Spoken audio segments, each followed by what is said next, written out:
Can you even imagine the chaos that erupted when our power-hungry HOA president, the nerve of her, decided to bulldoze my disabled sister's wheelchair ramp while she was off at work? I mean, who does that? But here's the kicker. What this smug, entitled neighbor, Karen Thompson, didn't have a clue about was that my sister, Sarah, wasn't just some random resident. She's the state governor. Yes, the governor. And let me tell you, this was about to spiral into the most colossal mistake of Karen's pathetic little HOA career. How on earth did our quiet little neighborhood end up smack in the middle of a national scandal? Oh, you're in for a wild story. Welcome to my channel. Folks, hit that subscribe button if you're ready for more juicy Karen and HOA drama, because trust me, this is just the beginning. Picture this. A bright yellow piece of paper slapped onto our front door, practically screaming at me. Another HOA violation notice. Can you believe it was the 5th one this month? All because of Sarah's wheelchair ramp, which, by the way, we'd poured our hearts into making perfect. My blood was boiling, as I crumpled it up and chucked it into my ever-growing pile of Karen's oh-so-official warnings. Just then, I heard the familiar whir of Sarah's electric wheelchair rolling up the ramp behind me. "Another love letter from our wonderful neighbor, huh?" she asked, flashing that tired smile of hers. God, those dark circles under her eyes, they told the whole story of how drained she was from her new job. But did she ever complain? Not once. Not about work. Not about the car accident that flipped her life upside down 6 months ago and landed her in that chair. And not even about Karen's relentless, petty harassment. How does she stay so strong? You'd think being HOA president would keep her busy enough without turning into our personal stalker. I snapped, glaring out the kitchen window.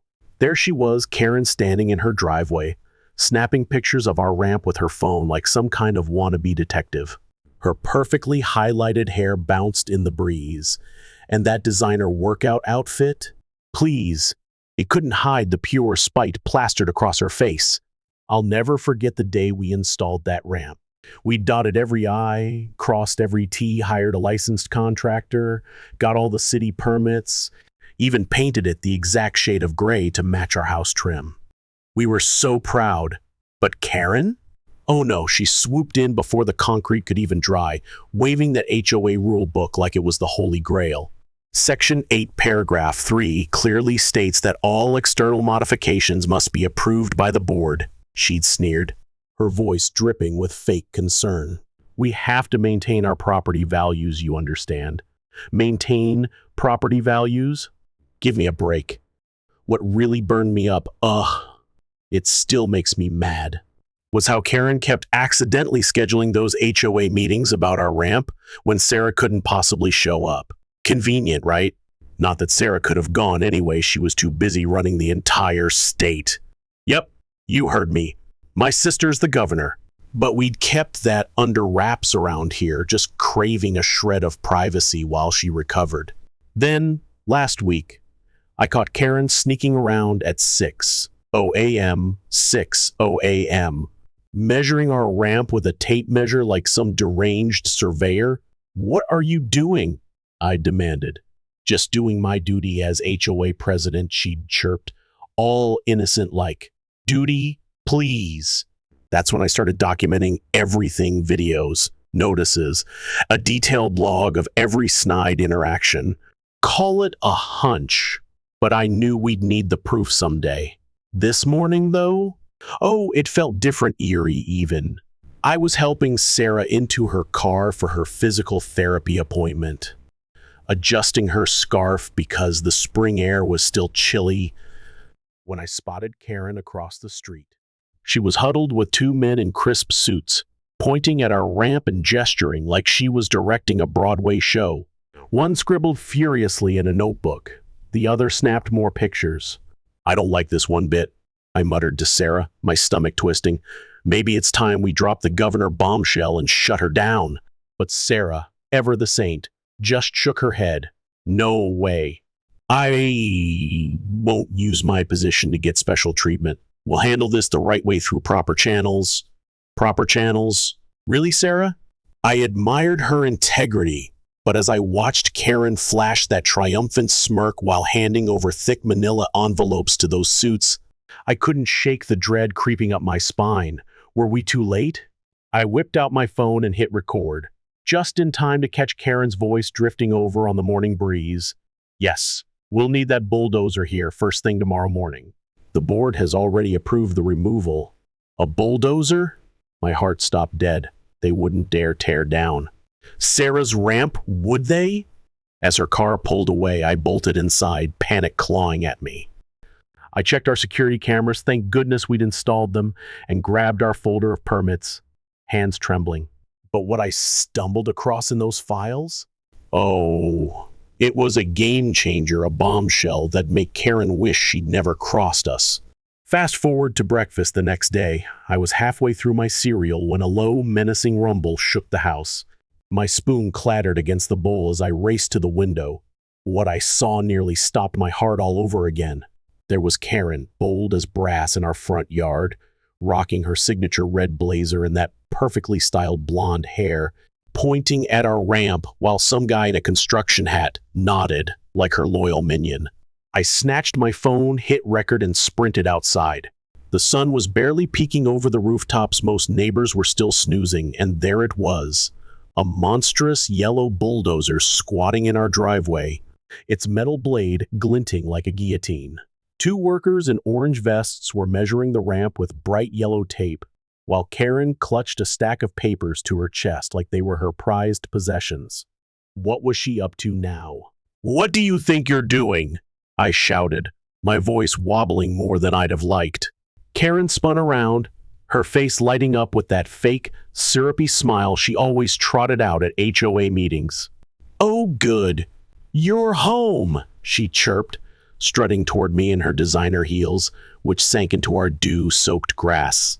"I have here an emergency order from the HOA board.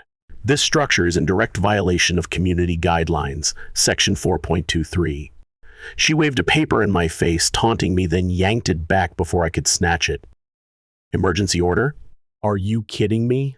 I sucked in a deep breath, channeling Sarah's campaign speech calm. "Karen, we submitted all the proper paperwork. We have approval from the city." "The city isn't the HOA, dear," she cut me off, that smile still plastered on. "And as president of the board, it's my duty to maintain our community standards. This ramp is an eyesore that's bringing down property values. Just look at how it clashes with the neighborhood aesthetic." "An eyesore? Our ramp?" The bulldozer's engine revved, a guttural roar that made my stomach lurch. She couldn't be serious. I fumbled with my phone, pulling up the property map Sarah had insisted I save, bless her foresight, showing our property lines and permits. "This is illegal," I yelled. "You can't just demolish someone's property without proper notice or a court order." "But Karen?" She just laughed, a high-pitched cackle that sent shivers down my spine. "Notice was given 3 weeks ago via certified mail. We have the receipt right here." She flashed another paper, flaunting a signature I'd never laid eyes on. Forged? Stolen? Who knew with her?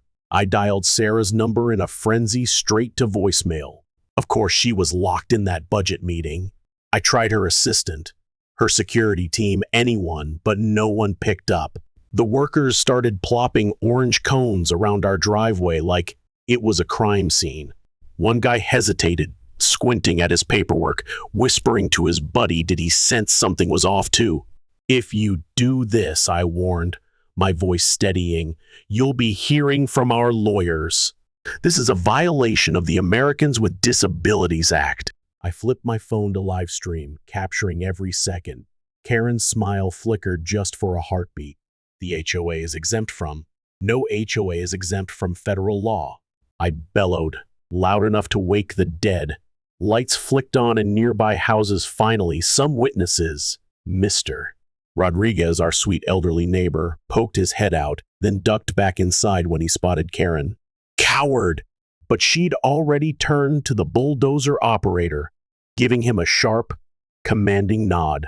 The beast roared to life, its treads grinding our driveway to dust. I watched, helpless, as the blade dipped toward the ramp we'd fought so hard to build. "Last chance, Karen," I shouted, my phone steady despite my shaking hands. "You're making a huge mistake!" She whirled back, her eyes icy despite that fake grin. The only mistake was allowing this monstrosity to be built in the first place. Sometimes people need to learn that rules exist for a reason. The blade hit the ramp metal, screeched against concrete, and my heart shattered as chunks of our hard work crumbled away. But wait, mister. Rodriguez was back, camera in hand, and more neighbors trickled out, phones up were they finally waking up to this madness. Then my phone buzzed a text from Sarah's head of security.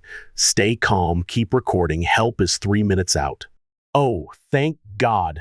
I grinned, actually grinned, watching Karen orchestrate the destruction like some twisted maestro. She was so drunk on her little victory she didn't hear the black SUVs rolling in or the sirens wailing closer. How could she miss it? Sometimes the biggest blunders come from the tiniest oversights, like not knowing your ordinary neighbor is a powerhouse governor. And boy, was Karen about to get schooled. I'll never erase that moment from my mind, our sleepy suburban street exploding into a full-on movie scene.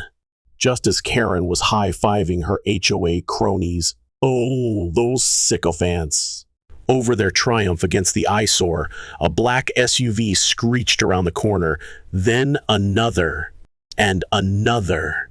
Red and blue lights flashed like a fireworks show. My hands shook as I hit record. This was it.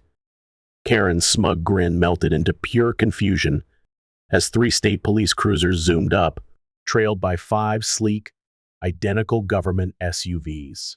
Neighbors who'd been peeking through curtains all morning poured onto their lawns. Could they believe their eyes? "What is all this?" Karen barked, her voice cracking.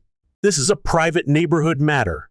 That's when Sarah's security chief stepped out, all business, scanning the chaos before swinging open the middle SUV's door.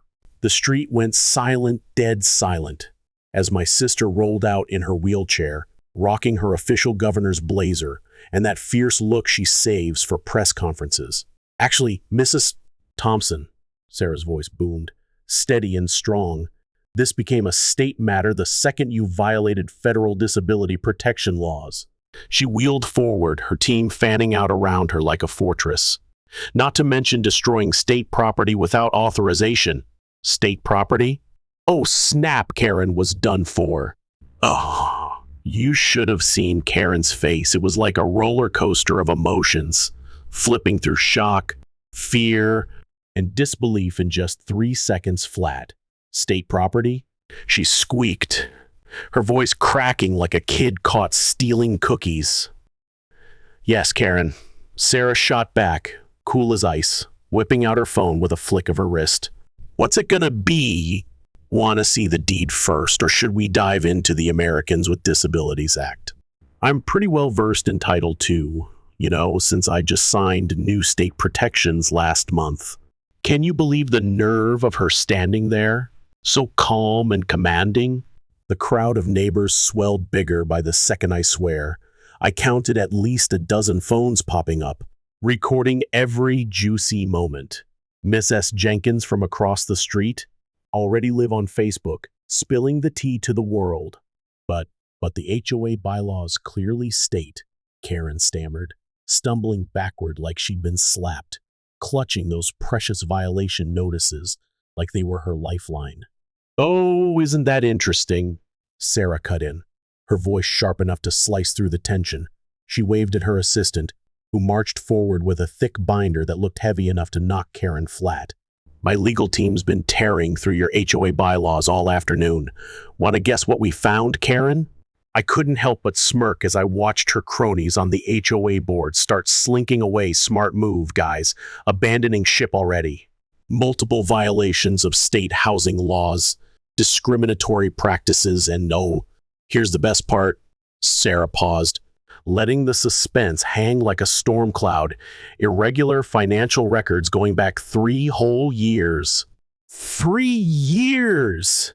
Can you imagine? The crowd gasped, literally gasped like we were in some blockbuster movie. I zoomed in tight on Karen's face with my phone, catching every second as it drained whiter than those violation notices she worshipped. "This isn't I didn't know," she sputtered, floundering like a fish out of water. "What didn't you know, Karen?" Sarah finished for her, her tone dripping with righteous fire. "That I'm the governor? Or that bulldozing a disabled person's access ramp without proper notice or permits is a federal offense?" Boom. 2 state investigators stepped up, notebooks poised like weapons, and behind them, oh my God, news vans started rolling in at the end of our street. "Was this really happening, Mrs. Thompson?" one investigator said, all stern and official. "We'll need you to come with us to answer some questions about today's events and these financial discrepancies." My jaw dropped as they led Karen away. She was still mumbling about property values and HOA bylaws, clinging to her rule book like it could save her. Sarah turned to the crowd, and let me tell you, even in her wheelchair, surrounded by the wreckage of our ramp, she looked every inch the fearless leader she was. "My fellow neighbors," she began, her voice ringing out clear and strong, "today's our chance to talk about what community really means." She gestured to the smashed-up ramp, her eyes blazing. "This isn't just about me or my way into my home. It's about every single person's right to live with dignity in their own community."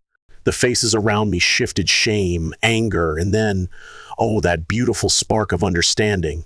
Could they finally see it? But as I watched Karen get hustled into a police car, still gripping that stupid rule book, I couldn't stop my mind from racing. What was going to happen to our peaceful little neighborhood after this insane, explosive night? And oh man, how many other HOAs out there were pulling the same shady tricks Karen had gotten away with for years? The next morning hit me like a freight train. My phone was buzzing off the hook. Our security camera footage had blown up online overnight, viral. Baby and news vans were already camped out front like vultures. But wait, that wasn't even the wildest part. My old high school buddy, now a hotshot civil rights lawyer, called me up with a bombshell about Karen's past HOA violations. I nearly dropped my coffee when I opened his email. Can you believe this woman had been sued 3 times before for the same kind of stunts in other neighborhoods? She'd always slithered out with quiet settlements, then moved on to terrorize a fresh batch of homeowners. But this time? Oh, Karen, you picked the wrong house on the wrong day. Sarah, being the incredible governor she is, seriously, how does she do it? Didn't just stew in anger. She sprang into action. She called an emergency press conference right there on our front lawn, the broken pieces of our ramp scattered behind her like battle scars. The reporters lost their minds when she yanked out a stack of papers proving Karen had smashed not just federal disability laws, but also 17, count 'em, 1717 state housing regulations. How deep did this mess go? But here's where it got really good. Our elderly neighbors started stepping up, one by one, like heroes in a storybook. Mrs. Chen from across the street spilled how Karen forced her to rip out her medical garden, her medicine. People, Mr. Rodriguez waved papers showing how she'd find him for a wheelchair, lift for his veteran dad, his dad who served our country. Even the shy Baker family piped up about Karen, threatening fines over their autistic son's sensory-friendly playground gear. Can you believe the cruelty? Suddenly, the neighborhood I'd known forever felt like a whole new world. People were actually talking, sharing stories, standing shoulder to shoulder. Karen tried to call an emergency HOA meeting to dodge these unfounded accusations. Yeah, right. But guess what? Nobody showed up except her 2 loyal lapdogs from the board. Meanwhile, Sarah had disability rights advocates over at our place, and half the neighborhood piled in to learn about accessible housing rights. Were we finally waking up? Just when I thought it couldn't get crazier, someone dropped a bombshell. Karen's HOA financial records got leaked. Turns out, She'd been pocketing the fines she collected to fund her own home renovations, calling them board-approved community improvements. Community improvements? The HOA lawyer quit on the spot poof. Gon and 3 board members fired off furious resignation emails that somehow hit the local news. How was she still standing? But Karen? Oh, she wouldn't quit. She strutted up to our house the next morning, waving a cease and desist letter like a battle flag, demanding we stop spreading lies about her. Big mistake, lady. She didn't expect to walk smack into a meeting between Sarah and the state housing commissioner, who was practically salivating to dig through every HOA decision Karen had made in the last 5 years. The look on her face when she realized her reign of terror was collapsing? Priceless, almost worth all the chaos. Almost! But the real magic? Watching our neighbors plant report accessible housing signs in their yards, one by one, until Karen's house stood alone, a lonely island of spite. News choppers buzzed overhead, capturing it all, and by sunset our story was screaming across national headlines. As more neighbors gathered on our lawn that night, swapping tales and dreaming up a new, inclusive HOA, I couldn't stop wondering, how did one little ramp ignite this wildfire of change? The night wasn't done with us yet, though. Sarah got her hands on some spicy docs tying the bulldozing company to Karen's shady private contracting gig. Oh, the plot thickens. Next morning, my phone was a war zone. Hundreds of messages from neighbors spilling their own HOA nightmares.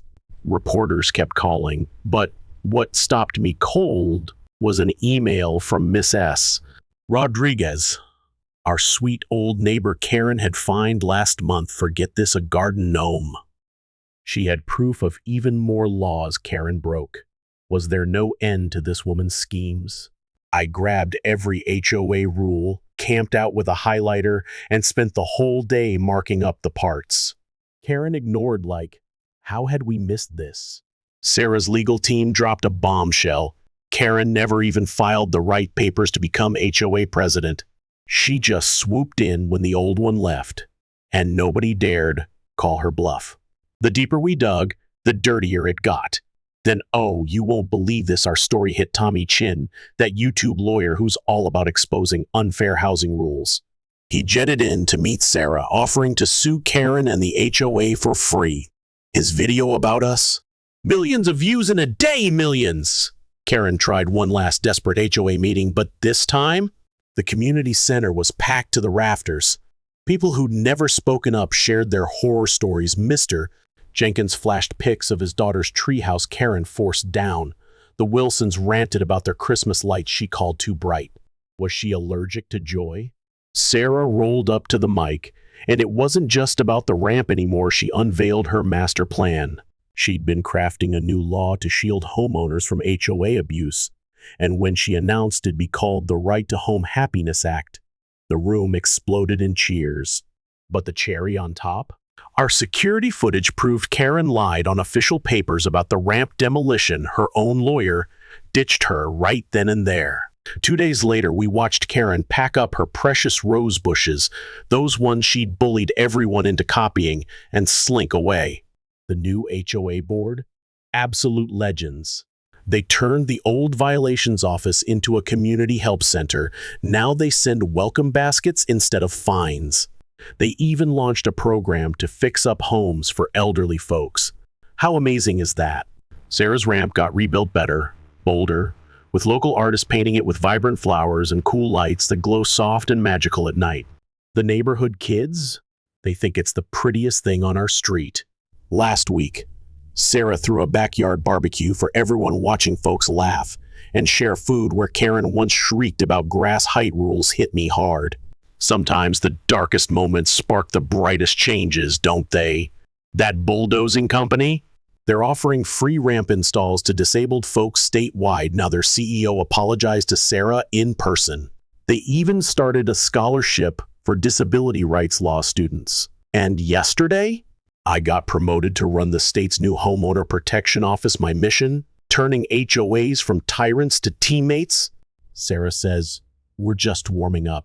And After seeing a year of change, I believe her. Our stories in school textbooks now standing up to unfair rules.